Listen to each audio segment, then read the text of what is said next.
happened? What's going on here? Are we recording? I can't tell if we're recording. It says you're recording. It's recording on my end. in the top left. Yeah. Times. In a coffee shop in a city, which is every coffee shop in every city on a day, which is every day. Hello, friends, and welcome to the 32nd episode of Barista Unfiltered, a podcast dedicated to the life and times of baristas. They tell us what's brewing in their lives and work in this free-flowing and unfiltered podcast. I'm Jodie Lee. And I'm Austin Miller. And today we have a fabulous guest on our show. Her name is Jessica. Is it Nerad or Nerad? It's Nerad. Nerad. That's what I thought. Like Nerad. Like your knee is rad. Yes. Woo! Anyway, she's a sweet friend of mine here in Colorado. In fact, she is brighter than the Colorado sunshine, and that is a serious statement because these people out here in Colorado, they are real proud of having sun like all the damn time, and she is even more sun than that. Like, she's amazing. Anyway, she's on the show because she has a history of being a barista and a barista manager. She went to the LIZZO show. We got to hear all about that. That's so good. She's already melting. If you can't see the podcast, she is melting. And she currently works at Popsockets in Boulder, Colorado. And we're just like scratching the surface on all this awesome that she is. So welcome to this show, Jessica. Hi, I'm so happy to be here. Welcome. Hi. How's your morning? It's really great. You said I did go to the LIZZO show the other night, and I did not sleep the other night. So yesterday I was a zombie. So last night I went to bed at like 9 and woke up bright and early and was like, I'm ready for this podcast. I'm ready for this day. I'm ready for this coffee. And so I'm here. That's awesome. Yeah. So I was on Facebook last night and I saw some of your LIZZO clips. And I saw her playing that flute like a badass. Oh my gosh. I had no idea that she was a flautist. So I started listening to LIZZO a long time ago before she became super popular. So I'm a trendsetter. But I was just like, who is this woman? She just like exemplifies like beauty and like courage and strength. And she's like, don't put up with anything and you're the best and like treat you well. And I was like, yes, LIZZO, all of these things. This is what we need right now. And then I found out a few months after that she went to college for music performance. So she has a degree in playing the flute. And I was like, even better, she's a nerd. And so I was like, okay, I love LIZZO. I love that she plays the flute. And now her flute has an Instagram handle, which is called Sasha. And she brought her flute out. And I was like, yes, play your flute at these concerts. So anyway, it was magical. It was great.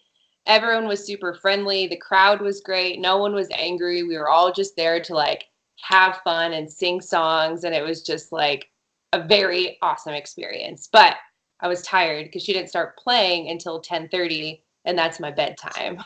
Oh my God. How long did she rock it? She was up there for like a good hour and a half. And like, it was great. Yeah. I'll just give Was that you your some first credit right time now. seeing her live? It was my first time seeing her live. Yes. I am not a huge concert goer, but I like live music. And when she released her tour earlier this spring, I was like, oh, I'll get tickets. And then I saw the prices and I was like, those are really expensive. I'm going to be conservative. I love LIZZO, but I'm not going to go.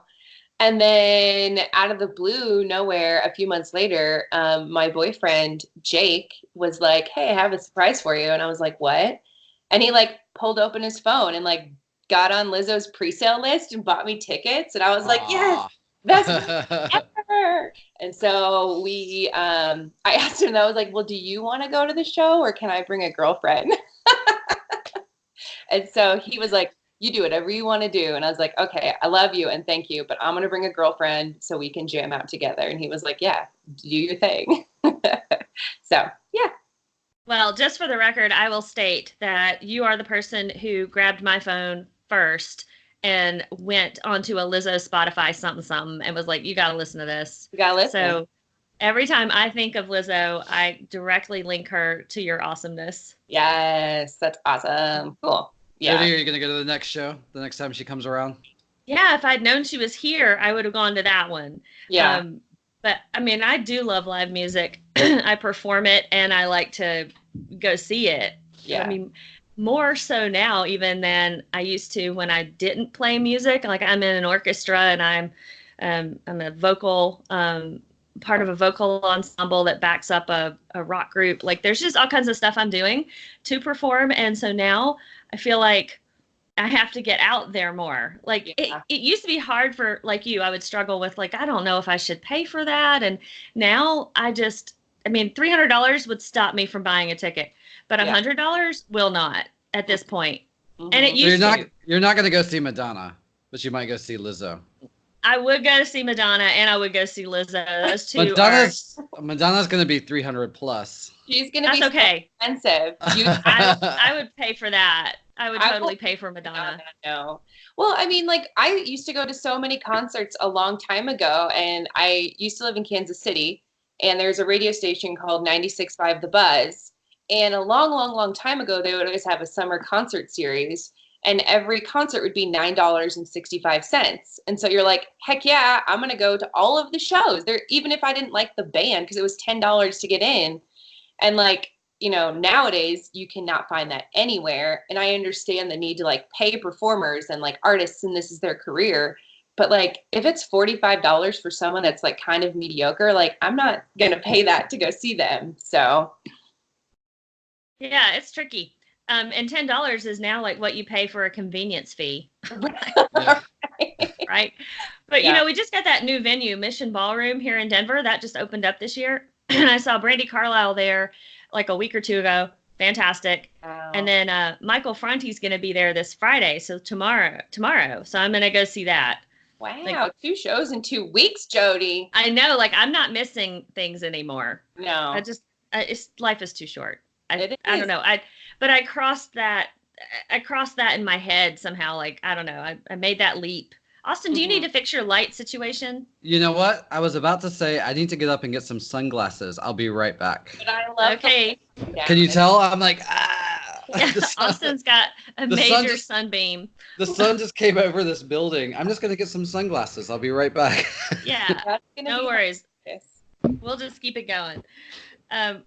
So we should probably tell everybody, and Austin has now figured out the surprise this morning is that you and Jake, the roaster, know each other. We do. We know each other like really well. Pretty well. This one time I met him about 7 years ago. And he, so the story basically is we kind of met online dating, but look at those sunglasses. You're I know. We're talking about Jake. So I did online dating when online dating came out like 7 years ago. And, I was like seeing boys and this is fine, whatever. And my girlfriend, Mandy, at the time was like, hey, I'm going to go on a date with this guy named Jake tonight. And I was like, cool. This is when we both worked at Starbucks together as a barista. And so then she went on the date. Next day, I was like, how was the date? Blah, blah, blah. And she was like, well, it was okay. I think we'll just be really good friends. Like, he really likes music and this and that. So that was that. And that ended that. And so we hung out that Friday night at this thing called First Fridays, which is an art show in Kansas City. It's outside. You go to a museum or like galleries and museums. And she was like, hey, Jake's going to meet up with us. Is that okay? And I was like, I don't care. Like, I'm just here to hang out, whatever. And so he like rolls up and he's just like looking all cute. And I was like, oh, so you're not going to date this boy anymore. And so him and I were just really flirty. And I was like, okay, I like this boy. He's cute. And what Jake tells me now is he was like, that girl was cute. Me. And we found out we lived across the street from each other, essentially. I was at like 10th and Grand, and he was at 9th and Grand. So we started hanging out. And he was like, oh, this is just, I'm not looking for anything serious. Let's just have fun. And I was like, well, I am, and I like you, so I'm going to tell you this is for fun, but really I'm going to try to snag you. And he fell for it. So 7 cool years later, we're still together, and yeah. That's awesome. Yeah. Y'all are, you are the most fun-loving couple I think I know. like We always having adventures and like growing together. Yeah, it is really awesome. He kind of is what I was like looking for. I was looking for someone who was like really caring and really loving and liked to have a good time and, wanted to do adventures with me and like learn life and like explore and be now as opposed to like working really hard and saving for the future and being determined and like when I retire, we're gonna have the greatest life because you never really know what's gonna happen in the future. So, we do work hard and we are preparing for future, but we like to have fun in the now. Like it's who we are. So it's been really nice like doing things with him and learning bikes with him and coffee with him and just being in this Colorado adventure right now. And you're both kind of nerdy like that.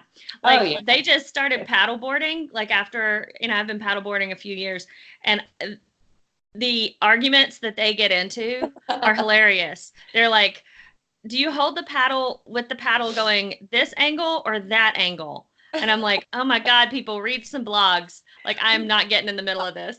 We did read the blogs, and I'm still convinced it's my way, and he is convinced it's his way. And we watched like hours of videos of people paddling and looking to see which angle their paddles are at. We've come to the conclusion that we will agree to disagree, and then secretly I'm right, and I don't tell you.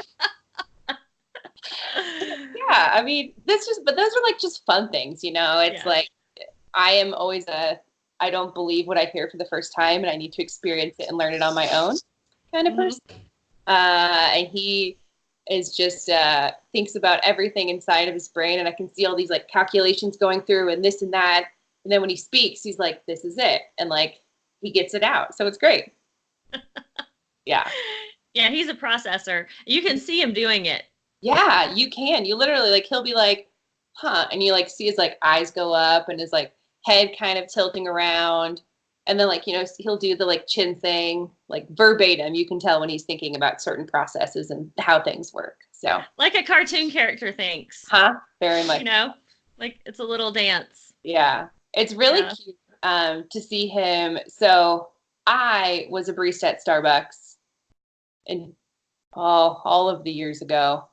I don't even 2007, 6, 5, 4, don't know. One of those years. And he knew nothing about coffee. So when I first met him, he was like, what is this like coffee? I kind of like this. Like I don't really drink it, but I like to. And he had bought some whole bean coffee and like tried to hammer the beans to make them go out. So in his kitchen, he had a bag of like hammered beans. And I was like, no, Jake, this is not accurate. So it's been really fun learning coffee with him and like exploring new coffees. And now since he was a coffee roaster for a coffee shop for 3 years and now roasts at home, I'm still super lucky because he still makes me coffee every day. And I'm like, okay, secured for life. Yeah. And it's good coffee too. Have you learned how to roast it as well? No. I don't have the capacity right now to learn that skill. It is very in-depth and it takes a lot of patience and a lot of time, which I do want to someday. But right now I like understand it. I understand the curves. I understand the rise. I understand timing and how beans should look, what first crack means, but I'm not going to try to roast anything anytime soon. Well, you're busy with a lot of other stuff too. I have a lot of other stuff. So let's like roll back the time and tell us about what it was like to be a barista at Starbucks. And I think you ended up managing, didn't you? I did. So when I started at Starbucks, we actually had the machines, the La Marzocca, where you ground into a portafilter. You did everything like baristas do nowadays. You put the portafilter in, you push the button, you make sure the espresso weighs right, steam the milk, and then hand out drinks. So I loved doing that, and it was super fun. But as you know, nowadays, you can't keep up like that in an actual Starbucks. Like there's so many people that you're just going that like you cannot do that. So we started like introducing the digital machines where you just push the buttons and it steams the milk and this and that. And it was really great. It was fun. It was nice. I was in college when I started baristing at Starbucks. I needed a part-time job.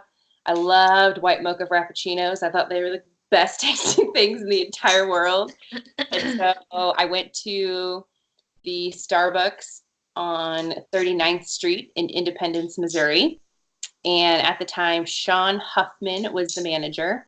And I walked in and I asked to fill out a resume or a application, and he looked at it and he's like, "Hey, I'm free in an hour. Do you want to come back for an interview?" And I was, "Yes, I do." So I went back and he hired me on the spot, and I started working there part-time as a barista while going to college. And that's where I started learning about coffee and regions and roasts and how Starbucks roasts their coffee and why, and the farmers, and it just like exploded. And I was, this is really cool. I really like this. But life happened. I continued school. I studied abroad in Italy, drank all of the coffee there. That was amazing. Came back, continued with Starbucks, and thought, well, I think I would like to make this a career, and I also want to keep going to school. So I finally finished my degree at school. So I have a bachelor in art history. Thank you. Which does not apply to any of my jobs now, but it's nice to know. And I became a shift supervisor, assistant store manager, and then finally a store manager. And I became a store manager in 2009, I think, through 2012. And I was the store manager of the downtown city center Starbucks in Kansas City, Missouri. Wow. So I've gone through all of it. Yeah, it's really great because I learned a lot of skills, like managerial skills, coffee skills, people skills. And the next step was to be a district manager. And at the time, that's not really what I wanted to do. I kind of thought to myself that I wanted to get out of that particular industry, but I still loved coffee. And the great thing was Jake was just starting to get into coffee. And so I was like, well, if I phase out of it, he can phase into it, and we'll still have coffee in our life, which has been really great because I still love Starbucks, but I also love third wave independent coffee shops. So yeah, that's my history with coffee. Austin, are you Hi. doing okay? It looks like you're having trouble with the sound. Are you? There is a bit of trouble. It's been in and out, and then right now I'm only can see you. Oh no. Okay. Well, just imagine what Well, let's Austin roll with it. personified looks like, and you can still see Jess. I can hear Jess, so that's good. Okay. That's all that matters. Well, let's keep going. Since there is so much coffee in your life, you must have had some this morning. Yes, I did. What did you drink? This morning I had 2 different kinds of coffees. So Jake, the roaster, roasted some coffee yesterday. So we got to drink some fresh bean juice. The first cup that I had was a Columbia geisha that he roasted yesterday. And it was super delicious. We had it on the Kalita. It was kind of juicy, and it was light, and it was just a really good cup of coffee, and it ended. And then second round, I had a natural Ethiopia that he roasted yesterday, which wasn't as good as the first one, but it was still delicious. And to know that Jake roasted it yesterday is super cool because that's his product and it's delish. So do you guys living with a roaster, do you guys have your standby favorite that's kind of your most common go-to, or are you just always trying something new every day? I think we always like to try new stuff every day. I love pot coffee. You get a machine, you put the grinds in, you brew it, and you have a pot of coffee. That's my favorite all-time coffee. But we like to try all of the things here. And right now with him learning the roaster that he just got and trying new beans, we're just experimenting. So, yeah. What did you guys have? I've had some of that coffee from Jake. from the home roast, and it's delicious. Yeah. And I told him I need to start buying my bags that way. So we have to figure that out. Yes. Yeah, because it's delicious. This morning I went over to Otis and had someone make me a beautiful little cortado. I love to make iced coffee at home, and I am amazing at that, like making an iced cortado or iced cap. But when it comes to having like a warm coffee, I have not perfected that at my house, not to my satisfaction. Do you have an automatic coffee maker, or do you just have, what do you have? I use a Bialetti, like a mocha pot. Mocha pot. I used to use a mocha pot, and then one time I burned my tongue really, really badly because it was so hot. I was like, never again, mocha pot. You've ruined me. So, but I used a mocha pot every single day when I was in Italy because we didn't have a machine, like pour overs weren't a thing. And all of the Italians were like, this is what you use. You go buy the ground dark roast at the grocery store. You bring it home, you scoop it in, you put the water in, and you're done. You drink your coffee. So I loved it when I was in Italy, but since then I haven't used it. Yeah, I don't know how to get the milk part of it. I like about 2 ounces of milk in anything from 2 to 4 ounces of espresso. Yeah. And when I try to add, like, to steam the milk or whatever, it's never what I want.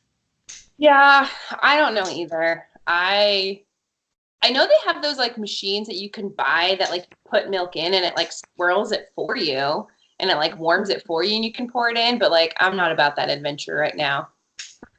That's kind of where I am with it. So I'd almost rather drive 10 minutes for someone else to do it for me and then just sit there and work a little bit. So that's sort of what I do. And it's not really about them doing it for you as much as it's like just getting out of the house and like having that, going some, like for me, like I could easily make my coffee at home, but I live 2 blocks from Spike's and it's just, I don't know. Like I just want to, when I wake up, I'm like, I want to go see people. I don't know. Yeah, I'm like that too. First thing in the morning, I like to get out of the house. But I don't know. Sometimes if it's warm enough outside and I can get away with an iced coffee, I'll just stay at the house and do stuff here. Yeah. And to walk the dogs a little bit longer. That's all. Yeah. In Longmont, we don't really have a great coffee shop that I really like their coffee. So we haven't gone anywhere here. And Otis is not too far away, but it's still like 20, 25 minutes depending on traffic. So I just have Jake make coffee for me here. And I'm like, okay. Well, yeah. Yeah. You got your live-in roaster. I know, it's so great. I'm #blessed, y'all. #blessed. So, well, listen, like so many people living here in Colorado, you are not from here originally, and you got that whole Kansas City story, and I know you got like California story. Tell us about your life. Oh, my life. So adventurous. Okay, so I was born in Redwood City, California in 1985, and I lived in California for about 5 years. We lived in Ontario, California, which is not a great place nowadays from what I hear. And we moved to Wisconsin. We moved to Whitewater, Wisconsin, and I finished elementary school there. And then we moved to Florida, in Orange Park, Florida for 1 year in 9th grade. And decided Florida was horrible. We need to get out because it's miserable. And then we moved to Kansas City, Missouri suburb, Blue Springs, when I was a sophomore in high school and finished up high school there. I moved out of the house when I was 18, went to college, went back to Kansas City, lived there for most of my 20s life, and then met Jake, and we lived there until 2015, and then he got a position with a company called Door to Door Organics, which no longer exists, here in Colorado. And Jake was like, do you want to go? And I was like, yes. Let's go. So I quit my job as a store manager of Starbucks, which was really scary because I didn't have another job lined up. And I've never quit a job without having something else lined up. It's very not like me, very not Capricorn of me. And so we moved here, and he worked for Door to Door Organics, and I was like, don't have a job, but we'll figure out what to do. And over, the past 4 years now, was a lot of struggle in the beginning, and now it's awesome and it's great, and I love my job and I love my people I work with, and I love my company. And so that risk was really scary, but we did it and it worked. So we're here now in Longmont, Colorado. So you just moved because Jake found a random job there? Was he looking to move to Colorado? Well, his company was based out of Colorado, so it was before you could online shop and have things delivered like automatically, his company delivered fresh and organic produce and meats and local foods to people in the surrounding area. So the business model was you shop online, a week later you get it delivered. And he, in Kansas City, was working for, he basically was in contact with like farmers and local distributors and meeting people and talking to people and getting their stuff in. And when this position opened up in Colorado, it was more Excel spreadsheets and planning and supply chain, and not necessarily hanging out and talking with farmers and local distributors of things. But it was a chance for us to move here, and he was super into biking and super into snowboarding, and I had just started scratching the surface on biking, and I loved Colorado and always was like, yeah, let's move there. I think that'd be great. So we packed up and moved here because of his job with Door to Door Organics. And so now you're working at Popsockets. Oh, yes. So describe Popsockets for people who don't know the name of the company, but they totally have bought a product from Popsockets. So the way that people usually describe Popsockets are, that thing on the back of your phone. Yes. So for people that are watching, you can see this, but this on the back of your phone right here, this is the Popsockets grip. And it helps you hold your phone and take selfies, let's be real, and to like watch movies and things like that.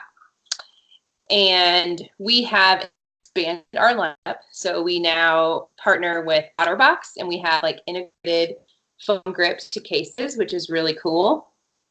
We have wallets. So you can put a wallet on the back of your phone and bring out like your credit card, your ID, and just have your phone for you the night.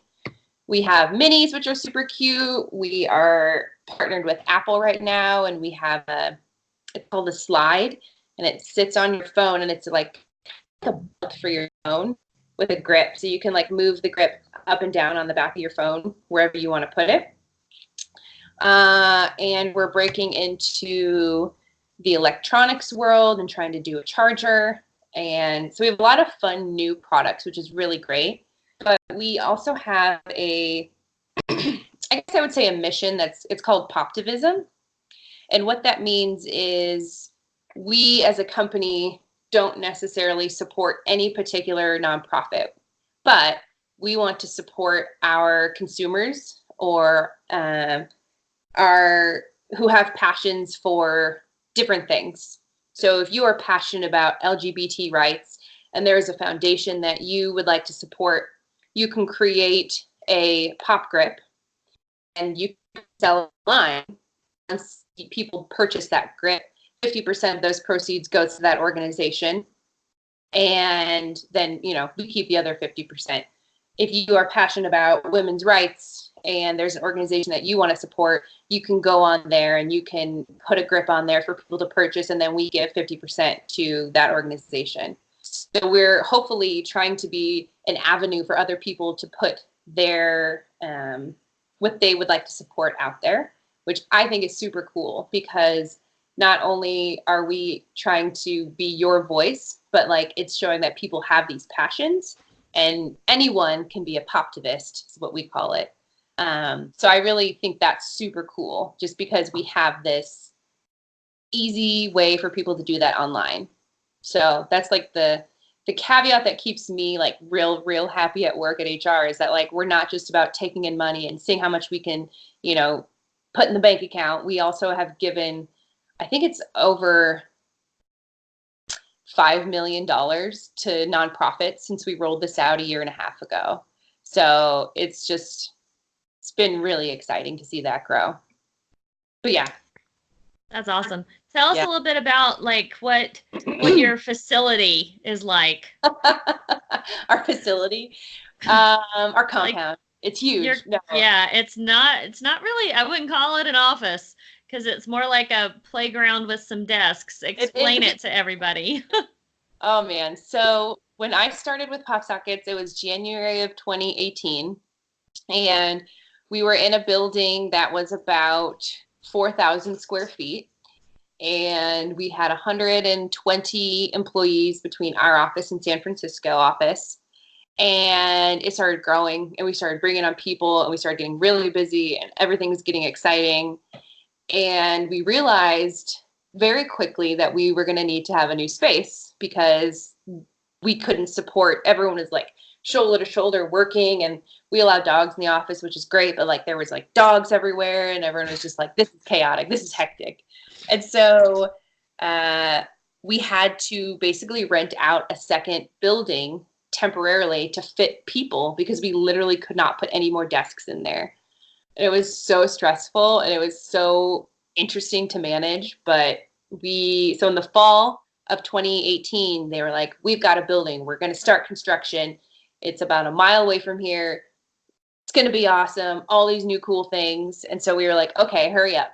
Because there's literally no room. Conference rooms were always booked. People were having meetings in their cars. Like it was crazy.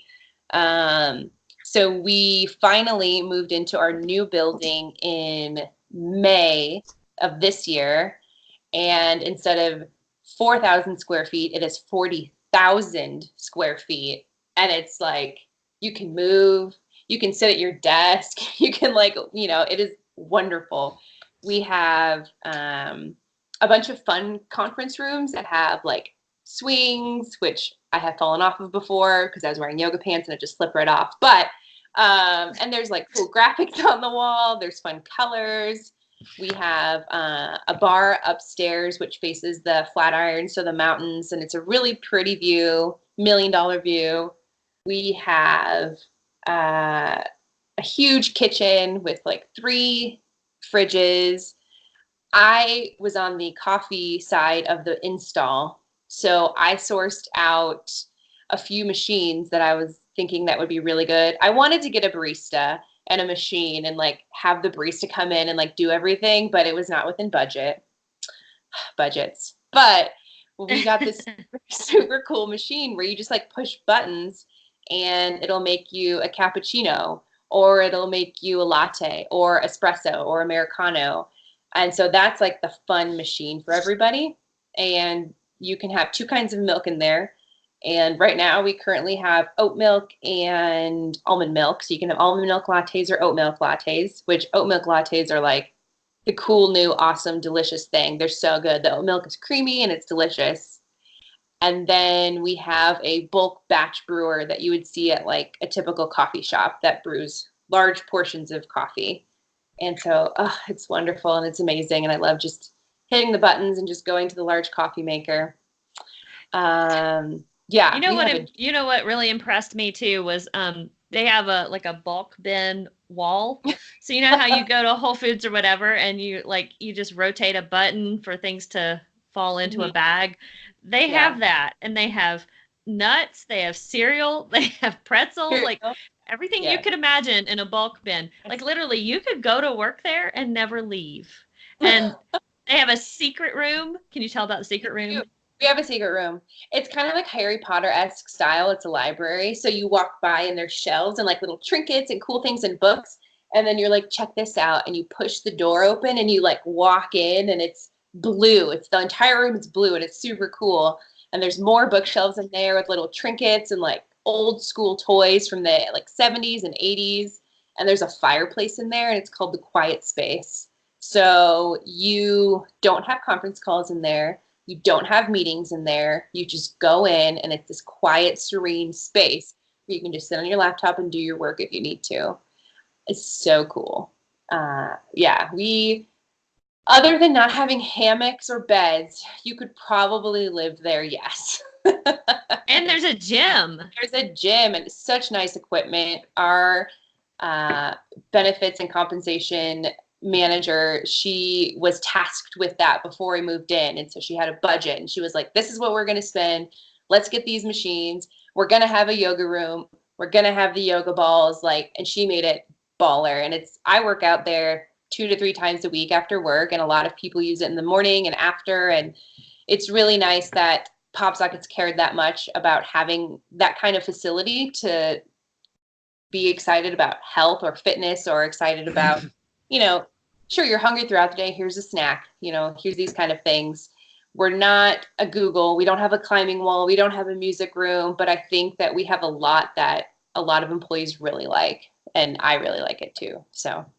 And we did incorporate some music into your end of summer party. Oh yeah, that was super fun.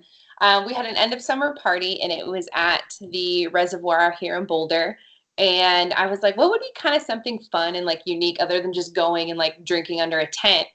And I was like, oh, Jodie, come teach a ukulele class. And the office was super excited about it. And they were like, yeah, we want to learn, blah, blah, blah. And so Jodie came and taught a class at our end of summer party and people loved it. It was so fun. It really was. Yeah. Now, did you have a ton of ukuleles with you, or? Well, I taught those classes 2 summers ago on paddleboards, ukulele lessons on paddleboard. So I have 15 plastic ukuleles. They glow in the dark and they're little sopranos, so they're tiny and they could fit in everybody's hands. And they all have different colored straps and they're real easy and portable. I'll just put them in a bin and haul them anywhere. So it's fun. It was super fun too because a lot of people, there was one girl who knew a lot about ukuleles, but she still wanted to do it. And there was a lot of other people that were just learning. And on the ukuleles, you have the stickers on which you were to put your fingers for different notes or chords. Yeah. And so it was easy for people to kind of look at that and strum. And the songs were really easy. There was nothing hard. But yeah, it was really great. It was super fun. It is funny when you teach people how to play ukulele and they haven't before. The first thing they'll do is, they signed up, they want to come, they want to learn, but they're like, I can't play music. I've never been able to. It's not possible. And I'm like, well, just put it on, see if it fits on your body, right? Yeah. And then they put the strap on and they're like, oh, I love this. I'm like, I know. And wait till you learn your first chord. It's coming. It's so awesome. Yeah, it is fun. That's how Jake and I got into it. So you were like, hey, I'm going to play some stuff. And we were like, what is this ukulele? And Jake was already very musically sound. He can play the guitar. He can play the drums. He can pick up a beat. He can sing, even though he doesn't. But he was like, here, you should try this. And I was kind of hesitant because I can clap my hands and I can dance, but musical instruments and things like that are not my forte. And so I put it on and I was like, oh, there's only 4 strings. And I was like, okay, I could do this. And then I played a C and I was like, oh, a C is really easy. And you just strum. And I was like, oh, that sounds nice. And then I was like, oh, what is this? I can do this F. It's only 4 strings. And then you start doing it. It's super fun. And if you learn 4 basic chords, you can make millions of songs. And it's so fun. It is so fun, so easy, so portable. Everyone should play ukulele. If you're not playing ukulele, reach out to me. I will send you all of the videos. You can learn. I taught myself on YouTube. Yeah. Oh my gosh, YouTube. So I think that's funny that you say that because we were talking the other day and you were like, remember that first time we met? And I was like, no, I have a horrible memory. And then I was like, wait a minute. I know what it was. You were hanging out with Bob and they were mountain biking. And Jake was like, hey, have you ever met Jodie? And I said, no. And he goes, oh, she clogs. And I was like, who is this lady that clog? What does this even mean? And you were clogging on a bridge out by the mountain bike trail. Which would interest no one except you. I was like, I got to beat this lady and I got to learn how to clog because it's super fun. And you taught me my first clogging lesson in the wilderness on a bridge. I know. It was such a fun moment because, I knew Jake and he was like, oh, I've got this rad girlfriend, Jessica. And I was like, yeah, I'm sure she's fine, but we'll see. Because I'm always suspicious like that. When I have a good friend, I love them so hard and so fierce. I'm like, can't nobody match that. I just know they're not going to match it. Mm-hmm. And so I already kind of I just like ground myself in what's probably the reality. And then here comes this flaming redhead nonsense at me going, oh, I want to learn to clog. And I was like, oh, she is awesome. Yeah. That was super fun. And I went home that night and I was like, Jake, look what I learned. I've learned these steps. And he was like, yeah, you did it. Keep going. And I was like, oh, Yeah. need someone to dance with. And he doesn't dance. So I was like, dance with me. I need to learn this clogging. So that was fun. I remember meeting her and I was like, this woman is top notch. That's crazy stuff. Yeah. I don't know if you know this, Austin, but I have one of the most popular intro to clogging lessons videos on YouTube. So it's got something like 300,000 hits. It's hilarious. Like, isn't that so funny? Yeah, I wasn't even trying to make an instructional video for like the masses. I was just making an instructional video for my friend who lived in Boston and wanted to see a video of me dancing. And back then there was no Facebook or anything like that where you could upload a video. The only thing optional was YouTube. And then I just called it Learn to Clog in 5 minutes. I wasn't trying to be a marketing success, but it happened. And so people all over the world watch it, because clogging is one of those things that in our country, it is the only dance created here in the United States. But everybody laughs about it. And so we have a lot of international listeners, and maybe you've been to dance festivals, but our dance team, the Applechill Cloggers, actually travels to other countries and participates in these international dance festivals. And when people from other countries see the dance form, they love it. But your feet are moving so fast, they can't quite figure out how it works. And so it's interesting because it's so laughable in our communities. If you tell someone you're a clogger, like they're like, get out of here with that, Yeah. But internationally, people are fascinated with it. So the YouTube video has just gone all over the place. It's really funny to me. When did you first learn, Jodie? Did you learn as a child? No, I didn't. I've always been, I'm like Jessica in this, like if there's something going on and people are willing to teach, like I will just go learn it. Like I don't even know that I need to have a genuine interest in it beyond they just said they would teach me something. So I was walking around downtown Chapel Hill and there was a sign like Applechill Clogger is teaching free clogging lessons. And I was like, let's do it. And so my friend Bug and I went. This is probably like, I don't know, the year 2000, maybe 99, something like that. And we went and we were sold like within an hour. We had to just learn maybe 3 steps. And the next day we went out and bought our tap shoes so like we could refine the art.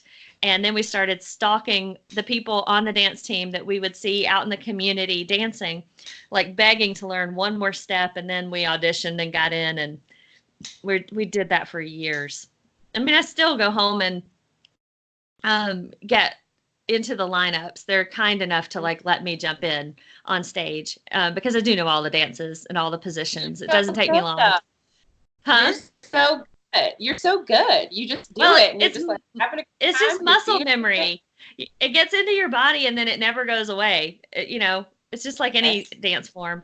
But yeah, I'll post the link to the Learn to Clog in 5 minutes in case anybody wants to learn to clog in 5 minutes. It's so fun. You'll learn how to clog. It's great.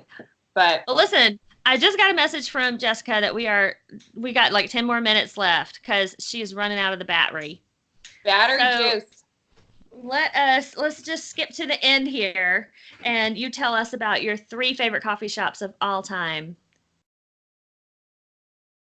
Oh, all time. Okay. All time. Well, in no particular order because I don't know. There's so many. Jake and I go to all of the coffee shops all of the time. Anytime we travel, we went to Vancouver this summer and our goal was to go to 3 coffee shops and to go on the ocean. We did it. It was super cool. So sentimental is okay too. You don't have to necessarily say this. They gave me the 3 best absolute cups of coffee. So I will say, one place that is definitely one of my favorite, it's called Second Best in Kansas City, Missouri. And it's not the fact that it's super amazing now. It's the fact that it was like the first amazing place in Kansas City that Jake and I went and had amazing coffee. And they cared so much about the people that came in and their coffee, and everything was so delicious. So that's one place. I love Starbucks. I know that people think that's super silly, but I grew a lot as a person working there with the people I worked with and the things that I learned. And I genuinely think they take care of their employees. Insurance was super cheap. They have education. They give you stock options after being there a certain amount of time. And although they get a bad rep, just like shooting at coffee left and right, they really do try to take care of their employees. And if you have a great manager, which I had at the time, I call her my Missouri mom. Her name is Beth. She helped me grow, and I'm so glad that I met her because she's an amazing woman. And so Starbucks for me is like the best because I learned so many things. And then 3, I'm going to say 3 is to be determined because I think that one day Jake and I are going to have a coffee shop, and that's going to be the best one ever in the entire world. So that's where it is. Those are my 3. Ooh, I'm excited about that. Do you think it'll be in Colorado? Yeah, I think so. Yeah. Okay. Yeah. We actually started talking about it a little bit the other day, but I was like, oh, there's so many adventures. Hold on. What are you talking about? Because we have our van, and he's got the drum business and the roasting, and there's so many things happening, but it's awesome. Do you have an idea of what you would call it? No, and that's the thing. We've been trying to think of a name for like weeks and months, and nothing's hitting us right. Like we can't figure out things that sound good or that are meaningful, and it's really hard. So we need to have a brainstorming session. Yeah. It'll just fall out of one of your mouth at one point, and the other one will be like, "That's fucking awesome." I know. I know. That's what I'm waiting, but it hasn't happened yet. It'll happen. Yeah. I hope so. That's fun. That's kind of like a dream that's ongoing. Yeah. Sometimes that's better than like the dream that you've got like clearly worked out. Like there's some mystery in it, and that's a beautiful thing as long as it can last. Yeah. I mean, the mystery is like, what's it going to be called? How is it going to be run? This and that. But we both like love coffee. We want high quality coffee. We care about people, and we want people to enjoy their experience. So there's a lot of mutual agreements of things that we want. He doesn't want any sugars or sweeteners, and I do. So that's the line right there of what we're battling, what can be happening. But I think that could be the title somehow, like sugar and sour, or sour and sugar, or something. No, I bet if you asked him that, he would just be like, no sugar. No sugar. How about no sugars and then have it anyway? Oh my God, that would be so funny. He said, she said coffee. No, that's fun. See, there's so many things. So much. Yeah, but yeah, it'll happen one day. We don't know when. Yeah, I love that. So yeah. All right, well, we got to wrap this up before we lose Jessica entirely. I know. As we end this episode, I again want to thank you for being with us today, Jessica Nerad. You're the awesomest. Thank you. That was so fun. I could talk more about myself all the time. Just let me know. Anytime. We'll have you back anytime. I have a feeling there'll be a part 2.